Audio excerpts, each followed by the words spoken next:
يعلم حاجتي ومكاني في غربة بين الثلوج أعاني مد الأيادي دثروني إنني في كربة وأرى الحياة أمامي. السلام عليكم ورحمة الله وبركاته.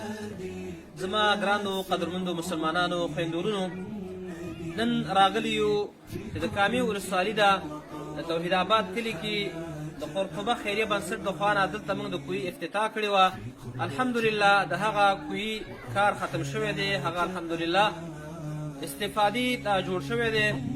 دلته چې کوم مشکل و د اوبو، مخکې به د دغې مدرسې جنکۍ لرې ځای ته تللې، د هغې ځای نه به یې اوبه راوړلې په مشکله سره، او بیا به یې دلته اودسونه پرې کول او څښلې به.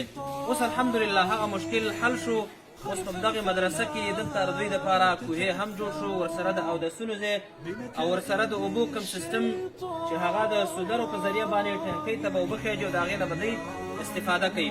نو دغه کم د اوبو مشکل چې و هغه الحمدلله اوس حل شو. اوس چې دلته کوم نور مشکلات دي په دغه مدرسه کې، کوم ضرورتونه دي، نو د هغې په باره کې به د مولوي صاحب څخه پوښتنه کوو چې نور په دغه مدرسه کې کوم مشکل دی. که راته ووایي دلته چې کوم د اوبو مشکل و چې هغه جنکۍ به لرې تلې، هغې ته اوبه راوړلې، اوس هغه مشکل الحمدلله حل شو.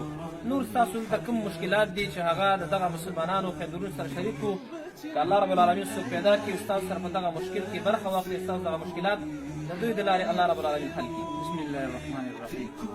زمونږ خو دغه مشکل د اوبو دلته الله رب العزت هغه د قرطبه خیریه بنسټ په ذریعه باندې حل کړلو. موږ د هغې ډېره مننه کوو، د هغې شکریه ادا کوو چې زمونږ د حاجت یې پوره کړو. خو د مدرسې نور هم داسې ضروریات شته دی، الله رب العزت دې وکړي چې دوی له دغه توفیق ورکړي او زمونږ سره په دغې مشکلاتو کې برخه والي. او اوړی را روان دی، ګرمي ډېره زیاته ده او زمونږ د کوټو یا د برنډو داسې بندوبست نشته دی، نو د سوري بندوبست زمونږ دپاره پکار دی. موږ د ضروري خبره دلته د دې سوري دپاره ده او بیا د هغې دپاره ګرمي ده، بیا پکي پکار دي، هغې دپاره داسې نورې سولرې پکار دي. نو دغه د تعمیر مشکل زمونږ ډېر زیات دی. که موږ سره په دې کې مرسته وکړله او موږ سره دغه مشکلات حل کړل، الله رب العزت به ډېر زیات اجر ورکړي. جزاک الله خیره.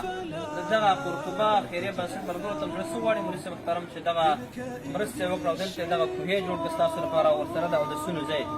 هغې دپاره موږ دعاګانې کوو او زموږ د زړه ورته دعاګانې کوي، د ټولو شاګردانو زړه ورته دعاګانې کوي. موږ د هغې نه ډېره مننه کوو، د هغې نه شکریه ادا کوو چې موږ سره دا مرسته وکړله.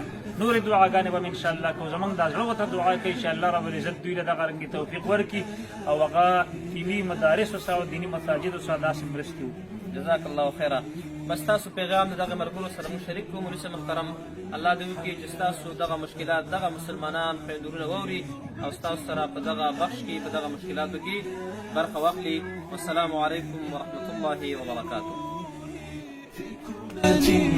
وأرى الحياة أمامي.